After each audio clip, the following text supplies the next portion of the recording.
WorldCom was a telecommunication company which has 20 million customers, 80,000 employees, and thousands of clients. During the year 2000, telecommunication industry started to slow down, and WorldCom faced job cuts, credit rating downgrades, and inquiries as well.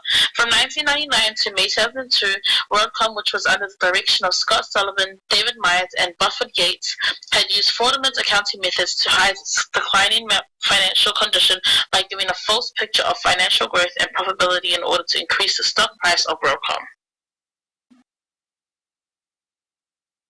In 2002, WorldCom announced the improper accounting method had overstated earnings in 2001 and the first quarter of 2002 by more than $3.8 billion.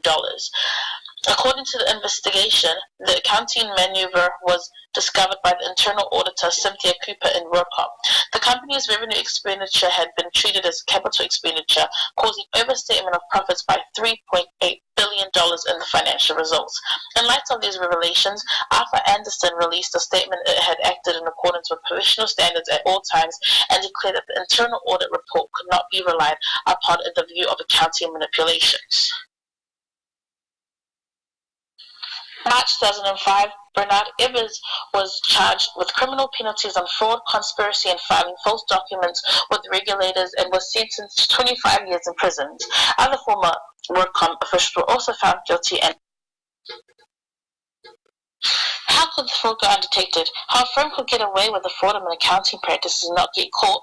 There are three reasons as to how could the fraud go undetected. However, the accounting fraud was first discovered by WorldCom internal audit. A small team of internal auditors worked together secretly to investigate and uncover $3.8 billion of the fraud in June 2002. The corporate culture. The corporate culture of an organization is crucial for any business because it reflects the values and principles of the organization. The employees at the bottom level will follow the beliefs and values that flow down from the top.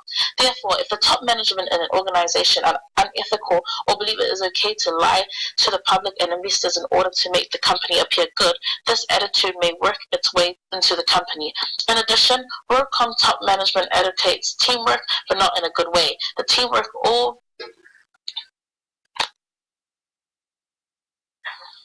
alleged at WorldCom was like the employees will follow what they were told to do and be a good team player. The group conspiring together was a main factor in why the fraud went undetected for such a long period of time.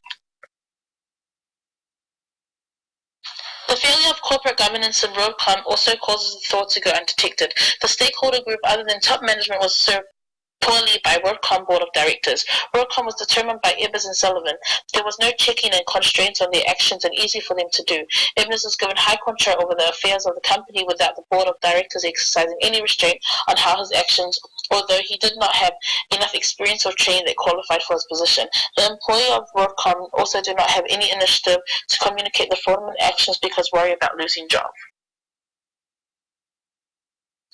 The company should have established a reporting system that enables employees, vendors, and customers to report any suspected fraud activities.